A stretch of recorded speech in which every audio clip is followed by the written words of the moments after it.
Chief justice Yahya Afridi की ज़ेर सदारत जुडिशल कमीशन का पहला इजलास। पेशावर हाई कोर्ट में 9 एडिशनल जजेस की तकर्रुरी पर गौर किया गया। सिंध हाई कोर्ट में 13 एडिशनल जजेस की तकर्रुरी से मुतालिक जुडिशल कमीशन का इजलास शुरू। जस्टिस शाहिद बिलाल की आईनी बेंच में शमूलियत पर गौर के लिए इजलास में schedule. Chief justice Pakistan Yahya Afridi 8 दिसंबर को कराची, 9 को गवादर जाएंगे। चीफ जस्टिस 12 दिसंबर को कराची रजिस्ट्री में इजलास की सदारत करेंगे।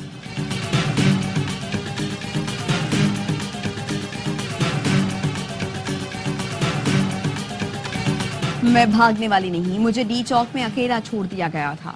रात 12:30 बजे अपनी गाड़ी में अकेली थी। किसी को पता नहीं था कि मेरी गाड़ी कौन सी है। बानी पीटीआई की अहलिया बुशरा बीबी की 4 सदा में कारकुनों से गुफ्तगू।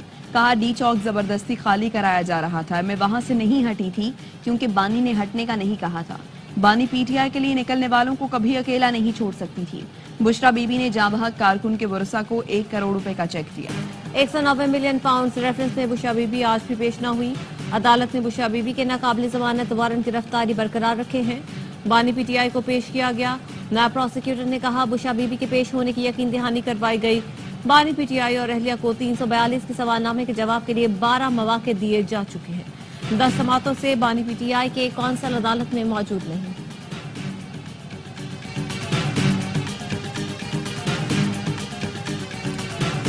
बानी पीटीआई को किसी पर एतमाद नहीं। उन्होंने जेआईटी बनाकर 9 मई और 26 नवंबर की तहकीकात का मुतालबा किया है। अलीमा खानम कहती हैं, बानी का दूसरा मुतालबा तमाम सियासी कैदियों की रिहाई है। बानी पीटीआई ने मुतालबात तस्लीम न करने पर सिविल नाफरमानी के आगाज का इशारा दिया है। हुकूमत की तरफ से ठंडी हवा आए तो मुज़ाकरात का माहौल बन सकता है। कामरान मुर्तजा ने कहा, उनसे धोखा किया गया है। जो मामला सुलझाने की बात कर रहे थे, आज वो भी नाला है। एटीसी लाहौर में शाह महमूद कुरैशी की गैर रस्मी गुफ्तगू। कहा, मल्टी पार्टी कॉन्फ्रेंस विफाकी हुकूमत के लिए उल्टी पड़ गई। मल्टी पार्टी कॉन्फ्रेंस कह रही है विफाकी हुकूमत नाकाम हो गई। 1.5 साल से जेल काट रहा हूं, अगर कसूरवार हूं तो सजा सुनाई जाए।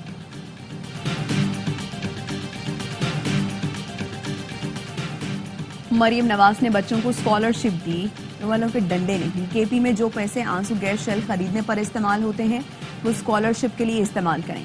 वज़ीर इत्तलात पंजाब अज़मा बुखारी कहती हैं, फितना फसाद पार्टी का काम सिर्फ रोना धोना है। इनकी मकबूलियत गुज़श्ता रोज ज़िमनी इलेक्शन में ज़मीबोस होती देखी। इदारों के खिलाफ बयानिए को अवाम ने मुस्तरद कर दिया।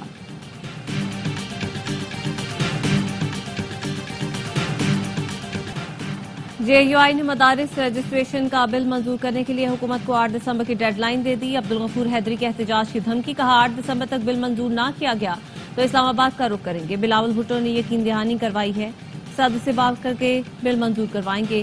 जेयूआई रहनुमा हाफिज हमदुल्ला ने बयान में कहा कि सदर पाकिस्तान ने मदारिस रजिस्ट्रेशन बिल मुस्तरद करके तबले जंग बजा दिया। बिल मुस्तरद करना पार्लियामेंट, जमहूरियत और आइन के मुंह पर तमाचा है। क्या इसी को जमहूरियत जबरदस्त इंतकाम है कहा जाता है? मदारिस बिल मुस्तरद करके वालिद ने बेटे को भी लाल झंडी दिखा दी। शहबाज शरीफ और बिलावल भुट्टो भी बिल मुस्तरद होने के जिम्मेदार हैं। महसूस हो रहा है सदर के हाथों बना वजीर आजम आउट और बेटे को इन किया जा रहा है। कौमी असम्बली का इजलास 10 दिसंबर को शाम 5 बजे तलब करने का फैसला। जराये का कहना है, इजलास में पेका एक्ट में तरमीम का बिल मंजूरी के लिए पेश किया जाएगा। कराची के मसाइल पर कोई और बात करे तो समझ आती है, लेकिन एमकेएम को ये बात करते हुए शर्म आनी चाहिए। वजीर बल्दियात सिंध सईद गनी कहते हैं, कराची के वसाइल की बर्बादी में एमकेएम का ही हाथ नजर आता है। आज सिंध सबसे तरक्की याफ्ता सूबा है। थर से बिजली की पैदावार बढ़ाने के लिए कई साल से कोशिश कर रहे हैं, लेकिन नून लीग और पीटीआई हुकूमत ने कान नहीं धरा। और कंबोडिया में इंसानी स्मगलर्स की कैद से रिहाई पाने वाले पाकिस्तानी शहरी की वापसी। मुसाफिर को एजेंट की निशानदही के लिए एंटी ह्यूमन ट्रैफिकिंग सर्कल मुंतकिल कर दिया गया। एजेंट ने बैरून मुल्क मुलाजिमत का झांसा देकर 7 लाख रुपए वसूल किए थे। कंबोडिया पहुंचने पर 1600 अमरीकी डॉलर में फरोख्त कर दिया था। पीटीआई का माइंडसेट आमिर जैसा है। बानी पीटीआई कल अदालत से उठकर चले गए थे। उनका माइंडसेट ये है कि जज और दीगर लोग उनके कहने पर चलें। आप ऐसी हरकत करके अदालतों को झुका नहीं सकते। वजीर इत्तलात सिंध शजील मेमन कहते हैं, पीटीआई की तरजीह मुल्क में अफरा तफरी फैलाना और इदारों से लड़ाई है। खैबर पख्तूनख्वा में अमन अमान की सूरत हाल बहुत खराब है। वहाँ पीटीआई की हुकूमत नाकाम हो रही है। एहतसाब अदालत ने शजील मेमन के खिलाफ रेफरेंस वापस चेयरमैन नैब को भेजने की दरख्वास्त मंजूर कर ली।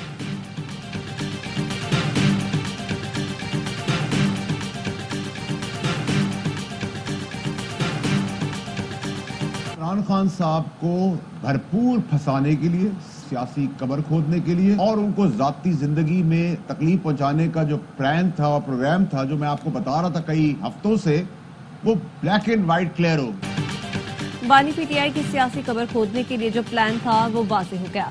मैंने कहा था बानी का ट्विटर हैंडल कोई और चला रहा है और वो गलत ट्वीट्स कर रहा है। बानी का मामला मिलिट्री कोर्ट जाए तो ये मेरे लिए सरप्राइज नहीं होगा। सेनेटर फैसल वाडा की प्रोग्राम 11th आवर में गुफ्तगू। कहा बानी से अलीमीन गंडापुर और बुशरा बीबी मिलने तक नहीं आए। मुनज़्ज़म तरीके से बानी को पागल करार देने की कोशिश की जा रही है। बुशरा बीबी ने गलत कार्ड खेला, लसानियत की आग भड़काई और नून लीग ने भी उसको हवा दी। आर्मी चीफ वाजे कह चुके हैं पाक फौज तमाम पाकिस्तानियों के साथ है। फॉर्मेशन कमांडर्स इजलास के जरिए वाजे पैगाम दे दिया गया।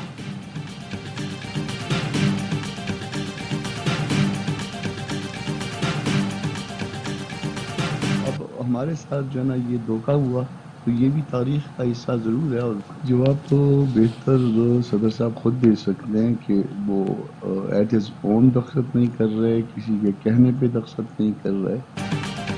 वजीर आजम के मुशीर बराए सियासी उमूर राना सनाउल्लाह की JUI सबरा मौलाना फजल रहमान से उनकी रिहाइशगाह पर मुलाकात। वजीर आजम का खुसूसी पैगाम पहुंचाया। JUI के सेनेटर कामरान मुर्तजा का कहना था बिलावल मदरसा रजिस्ट्रेशन बिल का मामला हल करने की यकीन दहानी कराई थी। मालूम नहीं सदर खुद दस्तखत नहीं कर रहे या कोई मना कर रहा है। लगता है 26वीं आईनी तरमीम पर हमारे साथ धोखा हुआ। मुस्तकबिल में हुकूमत से कोई ताउन नहीं करना चाहिए। नायब वजीर आजम इसहाक डार की जरदारी हाउस आमद।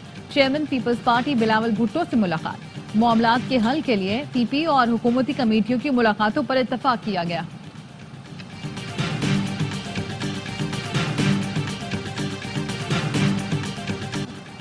हुकूमत बेलगाम और आज़ादी इजहार राय की आड़ में जहर उगलने और मुआशरे में तकसीम का बीज बोने वालों के खात्मे के लिए सख्त कवानीन बनाए और उन पर अमल दरामद करवाए। तशद्दुद को बतौर हथियार इस्तेमाल करने की कोशिश बर्दाश्त नहीं की जाएगी। आर्मी चीफ की ज़ेर सदारत फॉर्मेशन कमांडर्स कॉन्फ्रेंस का एलामिया। सियासी और माली मुफायद के लिए खातिर जाली खबरें फैलाने वालों को कटहरे में लाना लाजमी करार। पाक फौज की कानूनी तैनाती के खिलाफ बदनीयती पर मबनी प्रोपेगेंडे पर तशवीश का इजहार।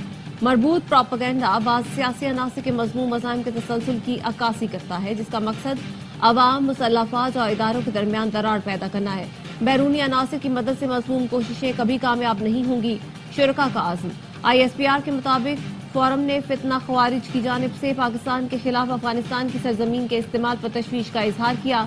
खतरात से निपटने के लिए पाक फौज की ऑपरेशनल तैयारियों का जायजा। BLA मजीद ब्रिगेड समेत बलूचिस्तान में दहशतगर्दों के खिलाफ ऑपरेशन पर खुसूसी तवज्जो। मकबूजा कश्मीर में इंसानी हुकूक की खिलाफ वर्जियों की मजम्मत। फलस्तीनियों से इजहार यकजहती। गजा में जारी मजालिम की मजम्मत की।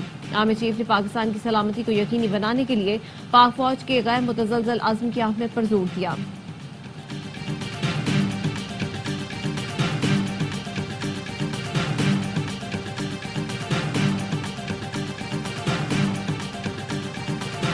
पाकिस्तान और बांग्लादेश अंडर-19 एशिया कप के सेमीफाइनल में मद्दे मुकाबिल। बांग्लादेश की दावत पर पाकिस्तान की बैटिंग जारी। इवेंट में कौमी जूनियर टीम अब तक नाकाबिले शिकस्त है। कोपा इटालिया में नॉसलिन का जादू चल गया। नापोली के खिलाफ शानदार हैट्रिक कर डाली। राउंड ऑफ 16 में लॉट्जियो ने 3-1 से कामयाबी हासिल की। इंग्लिश प्रीमियर लीग में ब्राइटन को तीसरी शिकस्त का सामना फुलहम ने 3-1 से पछाड़ दिया। कराची में जारी आलमी उर्दू कॉन्फ्रेंस का दूसरा रोज नामवर अदीबों, शोरा, सहाफियों और मुख्तलिफ शोबों से ताल्लुक रखने वाली आम शख्सियात की शिरकत। कॉन्फ्रेंस 8 दिसंबर तक जारी रहेगी। मुशायरों समेत मुख्तलिफ सेशंस होंगे। और नामवर कव्वाल अजीज मियां को मदाहों से पिछले 24 बरस बीत गए। नबी नबी या नबी और अल्लाह ही जाने कौन बशर है समेत उनकी गाई हुई दर्जनों कवालियों को अवाम में बेहद मकबूलियत हासिल हुई। अजीज मियां को ये एजाज भी हासिल था कि उन्होंने अपनी ज्यादातर कवालियों की शायरी खुद की।